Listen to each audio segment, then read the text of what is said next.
सकाळी फक्त 10 मिनटं दिली आणि माझं पूर्ण किचन चमकून गेलं. चला माझ्यासोबत सकाळचं किचन रिसेट करूया. नमस्कार, मी आहे भक्ती आणि तुमचं स्वागत आहे द गुज्जू पुणेकरमध्ये.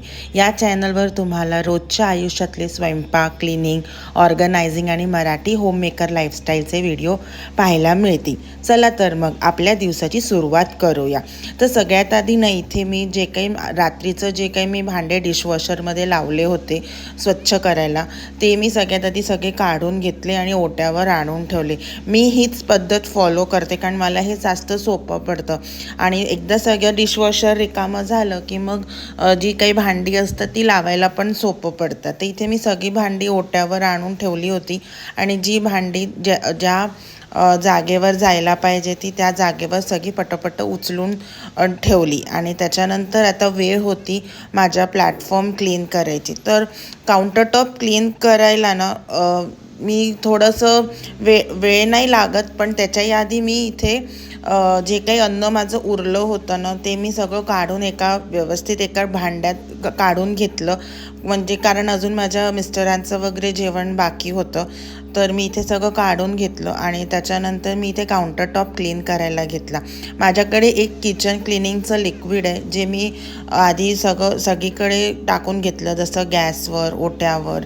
आणि ते ना थोडंसं सोपी लिक्विड आहे, म्हणजे त्याच्यात साबण आहे. तर मी व्यवस्थित फडको ओलं करून असं व्यवस्थित पूर्ण ओटा स्वच्छ करून घेतला.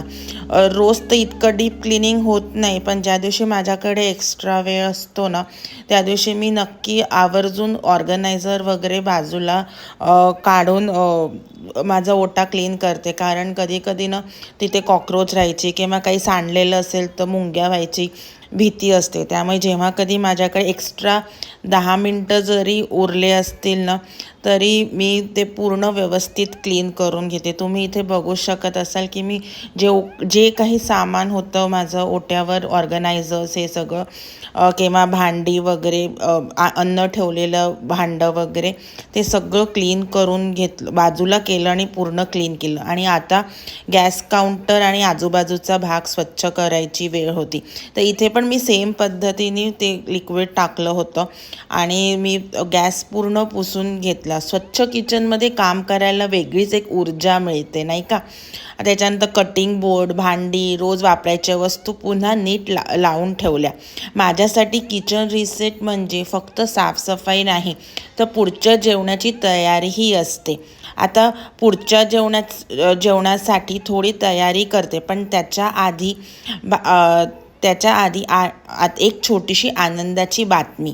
या गुरुवारपासून रात्री 8 वाजता आपल्या चॅनलवर सुरू होत आहे 30 दिवस 30 डबे. दररोज नवीन, चविष्ट आणि मुलांना आवडतील असे लंच बॉक्स आयडिया घेऊन मी तुमच्या समोर येणार आहे. जर तुमची मुलं शाळेत जात असतील तर ही मालिका नक्की उपयोगी पडेल. आजचा किचन रिसेट तुम्हाला आवडला असेल तर व्हिडिओला एक लाईक नक्की करा. कमेंटमध्ये सांगा तुमचा दिवस सुरू होण्यापूर्वी तुम्हीही किचन रिसेट करता का? आणि जर तुम्ही अजून द गुज्जू पुणेकर परिवाराचा भाग नसाल तर सबस्क्राईब करून बेल आयकन दाबा.